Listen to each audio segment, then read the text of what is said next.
Welcome everybody to my part 2 on the history of the calculator watch.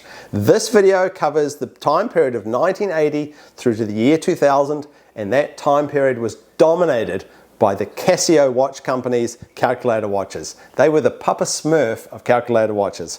I've got two of them on today, and we're going to talk all about these watches. They produced over 200 models during that time. We're not going to cover all 200. Many of them were just styling refreshers, but we're going to cover all the important models. And if you watched my part 1, you'll recognize from 1975 through to 1980, calculator watches were a very niche market. Very expensive often, very difficult to use, not mass market stuff. That all changed in 1980 with the Casio C80 being released. This watch changed everything in that there was finally a reliable, easy to use, priced right watch available to the masses. Here is the ad from 1980. I'll show it to you. This watch did pretty much everything right, and it was priced at $60 starting point, and it came down from there. So from 1980 and 1981, suddenly calculator watches were selling in their tens of thousands, hundreds of thousands over the next couple of years, because finally there was a watch that was doing it all right. They had standardized having the calculator buttons on the front and the function buttons down the side, a light. The only shortcoming of this watch was it didn't have an alarm, which in 1980, 1981, digital watches tended to have alarms, and so this was the only real shortcoming of this watch. The only other little glitch with this watch was that it's a 6-digit display. And most calculators were 8-digit at the time, and this could do 8 digits, but if you went over the 6-digit display, you had to press this little indent button, and it would show the other two numbers, but not ideal. The only other thing about the C80 was that when it came time to change the batteries, you were in for a world of frustration. First of all, you took the back cover off. There was a little 0.5mm screw that was spring-loaded, so as you unscrewed it, ping, off it went. You never find that screw again, but if you did, you put 2 new batteries in, you close it up, you look at the screen, and suddenly the seconds are running really fast, or the display is showing gibberish, or none of the buttons were working, or 200 other variations on these problems. That's right, the little processor in these C80 watches did not like having the battery changed, and it caused no end of frustration for these owners trying to change the batteries. In fact, some people just considered them broken and replaced it with a new one. And that continues today. If you try and buy a C80 or any of its siblings and you look on eBay, you'll see lots of people list them as broken for parts, but they are actually fully functional watches. And the trick is that you have to hold the all clear, which is inside under the cover, all clear at the time that you put the batteries in. This was unknown at the time, but today you can get one of these watches because they were very popular and fix it yourself with that little technique. They're a great watch, a great start to Casio entering the calculator watch market. So we all waited with bated breath what Casio would do next, and 2 years later they fixed the alarm criticism, no alarm, with this watch, the CA95, or in stainless steel 95-1, with 4 alarms, 4 melody alarms. I'll play those alarms for you now.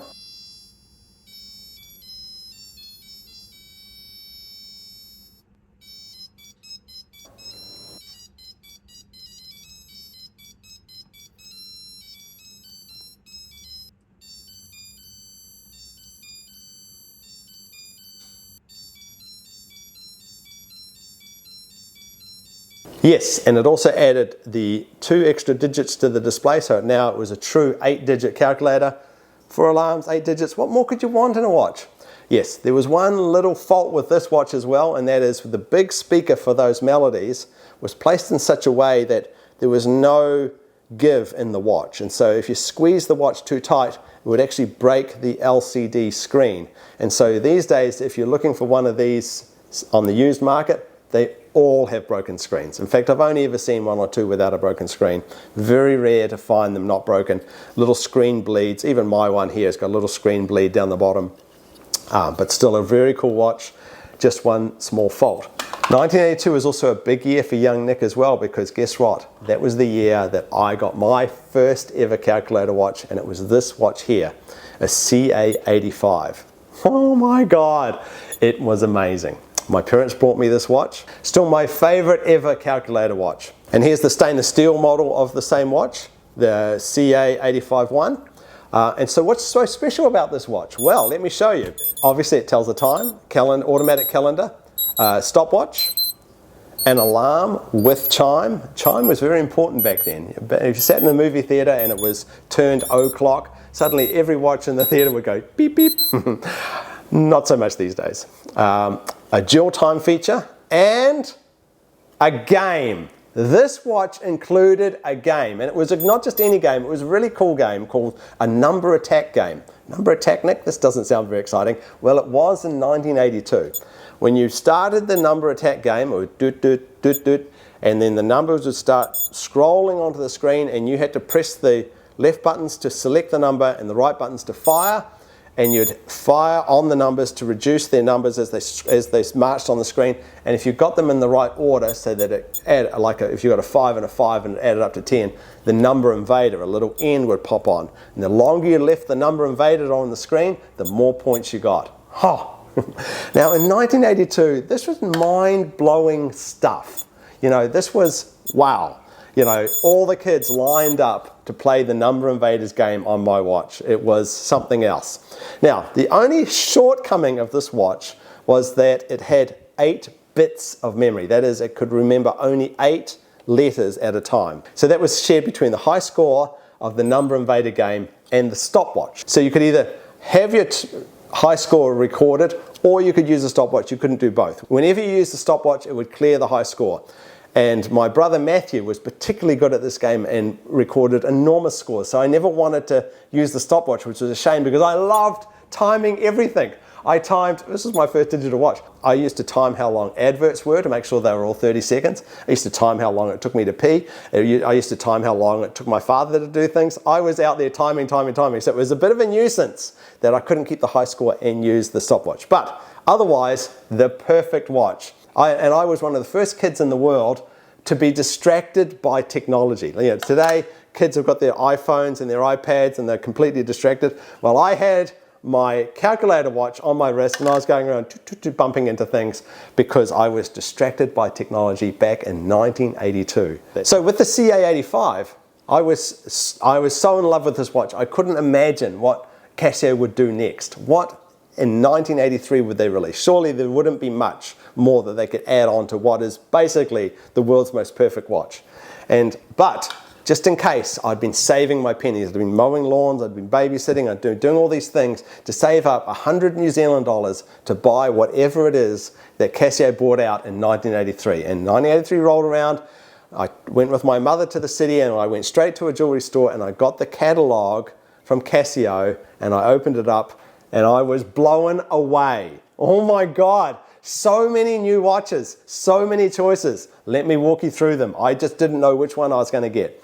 First one I saw was this one, the CD40, which was the first ever data bank watch. It held telephone numbers, the name, you put the actual name in, it had a little multi-pixel display and the telephone number, and you could scroll through them.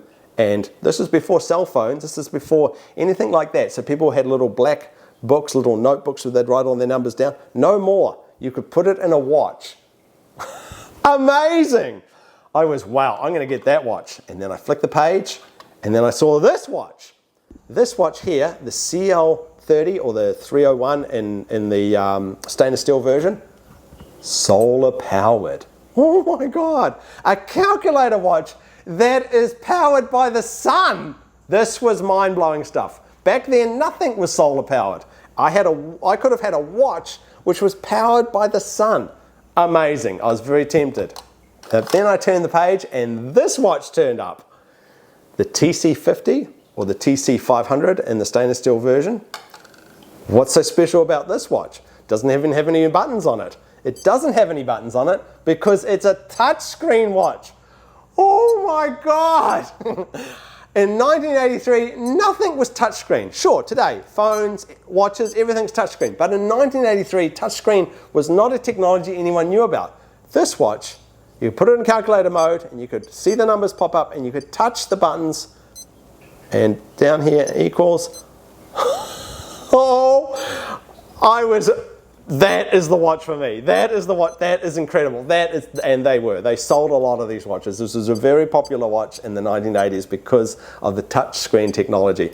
Interesting, these watches, once again, these watches are sold as broken on eBay because the side buttons get a little bent and they don't work, and the touchscreen filament just needs a little wipe. So these are actually really easy to fix. If you find them online these days, all of these TC50s, 500s, TC60 and 600s often show as broken, really easy to fix. Anyone has one of these having trouble fixing it, talk to me, I'll help you fix it. Here's a TC600 from 1987 as well. Just a very cool watch for the time, and yeah, I can't describe how incredible it was to have touchscreen technology in the early 80s. However, I didn't buy any of those watches. The watch I ended up buying was the CFX20, this watch here. What's so special about this watch? Well, this watch is a scientific calculator watch. That is a calculator watch that had all the features of an FX82 Casio calculator. Now, the FX82, for you that are not familiar with it, was the standard high school scientific calculator at the time in most of the world.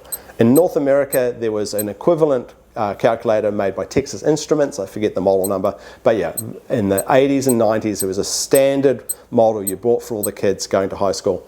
This watch had all of those features and more. This also had 16 conversions for metric to imperial, so miles per hour to kilometers an hour, pounds to kilograms, all that stuff you can convert on this watch. This was the watch for me. So I spent my own hard-earned lawn mowing money and bought this watch myself. This isn't the actual watch. I still have the actual watch I purchased. Unfortunately, it went in the water one time, and so it doesn't work. But if you have a look on the back, you can see the engraving, Nicholas Murray, 1983 when I purchased it. Once again, I was just spent my days looking at my watch, walking around going, I can calculate this, I can memorize this, I can convert this. Mind-blowing stuff. So 1983 was an enormous year for calculator watch technology from Casio. Just so many cool watches to choose from. Yeah, I didn't think that they could possibly top that. But then 1984 came along. Two groundbreaking watches were released by Casio that year. Let me show you the first one. It's this one here, the AT552G, or S for silver. This doesn't even look like a calculator watch, does it? Where are the buttons, Nick? Once again, this is a touchscreen watch, but with a difference. It's a regular analog watch, but when you put it in calculator mode, you draw on the screen. So you draw a 3 plus 1 equals 4.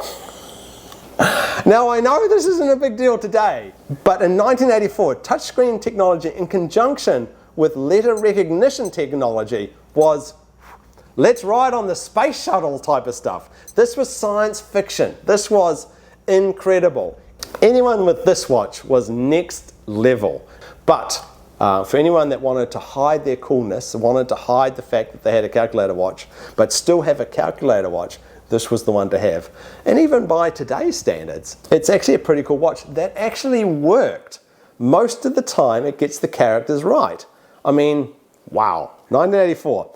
The other watch that was released in 1984 was this rather boring looking average calculator watch. Nothing very special about this watch. In fact, kind of short on features, this watch. Doesn't have any of the fun stuff that I've just been talking about.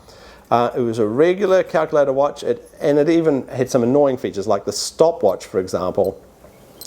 You had to start and stop the stopwatch from the front buttons, which is not ideal. Normally you do it from the side buttons. And it didn't even have a light on it.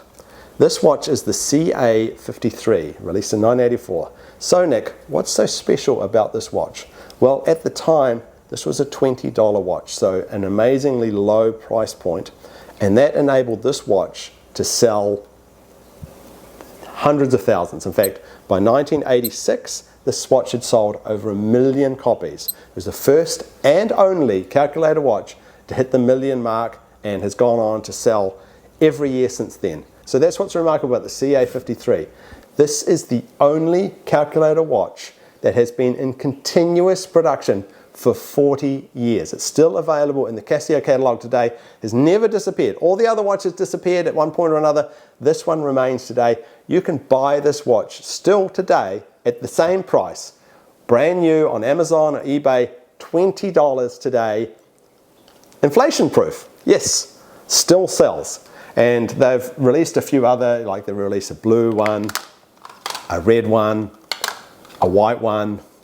For a little bit more, you can get the powder coated silver and gold ones. They're not a great watch. They are water resistant, but they are famous for being the most sold calculator watch in history for the longest period of time, 40 years of continuous improvement. You've got to give them credit. And very impressive. Yeah, there's a few other colors as well, but yeah, the only watch that is sold continuously for 40 years, the CA-53, pretty cool.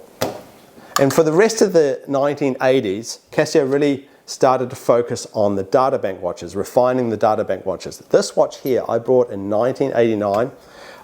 It improved on some of the earlier models in that it was not just data bank for telephone numbers, but it had a secret area as well. You could press the little key on the keyboard here and put the PIN number in. You could keep your credit cards and your PIN numbers and so forth in there. Plus it had 50 scheduled alarms, so you could schedule alarms at dates and times in the future to remind you, much like calendars on your phone today, to remind you of birthdays or special events coming up. Fiddly to program in, but once they're in there, every year just reminds you, it's Nick's birthday, it's Amanda's birthday, it's so-and-so's birthday. Very, very cool. Plus they had the calculator function, of course, world time, they added that to them as well, so different times, you could see every time zone in the world and the little name of the city on there. A regular alarm with the chime, a timer, which was the countdown alarm, very cool. So you're cooking something, you put 20 minutes in, counts down, and of course a stopwatch feature.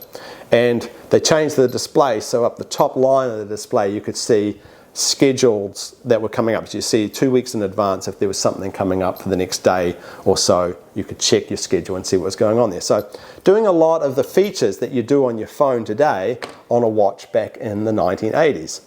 I purchased this watch with the gold plating. At the time I paid for it myself and I thought, you know, girls are going to be impressed. Not only do I have the latest data bank calculator watch, which is impressive on its own, but I'm going to pay the extra $20 and get the gold plated one so girls know that I'm a man of means. I'm just going to be swimming in women. I mean swimming. It didn't pan out the way I hoped it would, but still very cool watch indeed. Love this watch, and there are still versions of this watch available new for sale online today. Slightly different, less memory, they've rearranged the screen, but there is modern versions of this watch still for sale. Here's the silver version of that watch. Hasn't been in continuous production like the CA-53, but on and off Casio continued to produce these watches. Very, very cool. So then we arrive in 1990. So what does the new decade bring us? The new decade brought us this watch here, the Command 20. This watch has an infrared transmitter on it. So this is a calculator watch which is also a remote control. You train it with your remote control, so if you're lying on the sofa and you can't find your remote, who can ever find your remote? And you want to change the channels or turn the volume up, lift your wrist, press the channel change or the volume up button, and it happens. Amazing, right?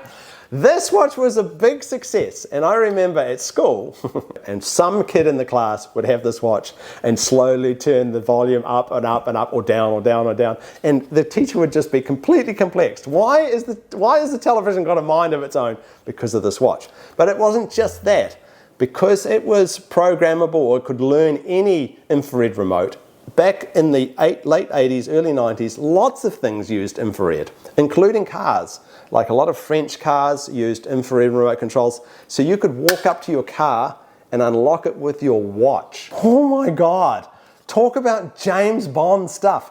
You could open your garage door, the ones that used infrared. There was lots of things that used infrared back then. And everything could be programmed on this watch. Amazing stuff. It was, what a time to be alive.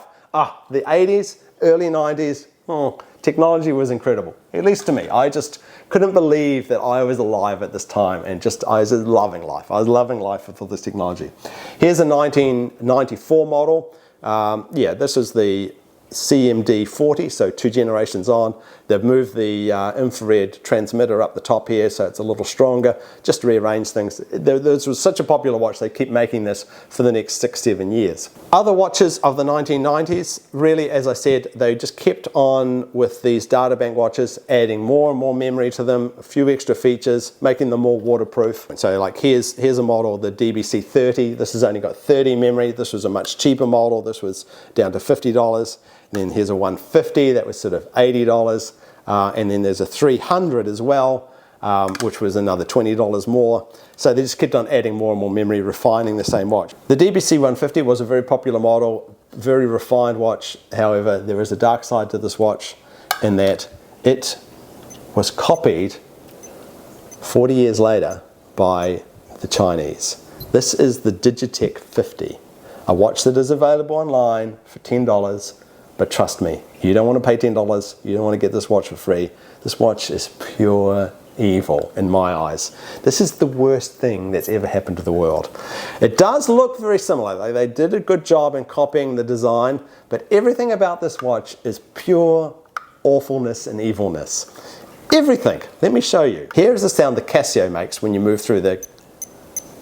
That's the sound a watch should make. Here's the sound the Digitech makes. It grates at my soul, it does. But everything on this watch is so evil. Like you go into the memo feature, the telephone memo feature, it scrolls really slowly and it only allows a couple of letters. You press the buttons on the front, they're really mushy and they never really work. You press the light and horrible green light comes on instead of the eliminator light on this. Everything about this watch is evil. Don't buy this watch. If you hate somebody, if there's somebody in your life that you really, really want to buy this watch and give it to them. So yeah, that's the only downside to this very popular DBC 150 is that the Chinese ruined it by making a copy 40 years later. That watch sucks. As the 90s went on, they started to slow down on the innovation and they started to try a few things. One of the things they tried was the flip-top screen model. So this is once again an effort to hide the fact that you've got a cool calculator watch. So you've got a regular analog watch on the front. You flip open the screen and there's a calculator watch underneath. And there was lots of different models of these. Here's a white model. This is just a regular memory model, whereas this one here is a data bank model. Not that popular, but they made so many different versions of this. Towards the end of the 90s, they were starting to innovate again. This is the DBC V50. This is a voice memo watch. So back towards the end of the 90s, that's when MP3s, that's when music compression started coming in, and Casio was, let's put that technology in one of our watches. So this watch here can take 30 seconds of voice memo. So you think of something, oh, I got to remember to buy fish when I'm at the supermarket. You can press the record, buy fish when I'm at the supermarket, and then you can play it back later. The technology wasn't perfect. Let me play you a recording that I recorded earlier. Now, I was shouting at the watch. So here is how loud it plays back. Testing, 1, 2, 3. Testing, 1, 2, 3. Not ideal, but still a good try. And, you know, at the time, I remember it being a feature that people thought was pretty interesting. But by the late 90s, the internet was taking hold and people had cell phones by then, and cell phones would record numbers on them, so you didn't need the data bank function anymore. So Casio started to branch out with something called the e-data bank watches. What they tried to do here was they tried to make it so you could put in email addresses and website addresses on your watch. Not ideal because email addresses are long and so are URLs, but this was the watch to do it. If you really wanted to record email addresses and URLs, you could put it on your e-data bank watch. Not that popular, but still a good try by Casio. And the final watch I'm going to talk to you today was released right at the end of the 1990s, and that was the DBC-32, this watch here, which on and off is still sold today. And really, if you want to get into the very cool world of owning your own calculator watch, you can either spend $20 for this very popular watch, but not that great, or you can spend an extra $10 for the DBC-32, which by all accounts, it's just a refinement of their data bank watches throughout the years. It only has 30 place memories, but they've made a really nice big screen. It's really easy to read. The buttons are pretty easy to press, and it has all the features that all the other data bank watches had. It's just a modern version of the old data bank watches. If you want a new Casio calculator watch, this is probably the one to go for. They're pretty nice, and they've got a 10-year battery on them. And if you look around, you can actually get them in different colors. Here's one in green, my favorite color. So yeah, pretty cool. Yeah, nothing more I can say about that. So yes, that was the 1980s and the 1990s, the Casio calculator watches. It was an amazing time for us nerds. Every year I was excited to get the catalog to see what they're doing next. And at some point I got to travel to Hong Kong and go to the electronic stores and see what they had. And I was like, oh, what should I buy? What should I buy? Always buying a different calculator watch. It was a great time for me. And I still enjoy playing with these and fixing these today. Very cool. So the next video in this series will be the final video, which will be from the year 2000 through to today, which is sort of the circus time of calculator watches. They're no longer really useful. People have calculators on their phones these days, so you don't really need one on your watch. So they became more of a fashion item. And crazy things happened.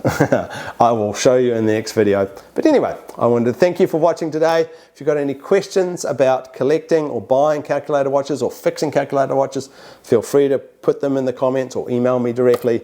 Always happy to help people wanting to get into this very, very strange hobby. Anyway, thanks for watching. I'll see you in the next one. Bye then.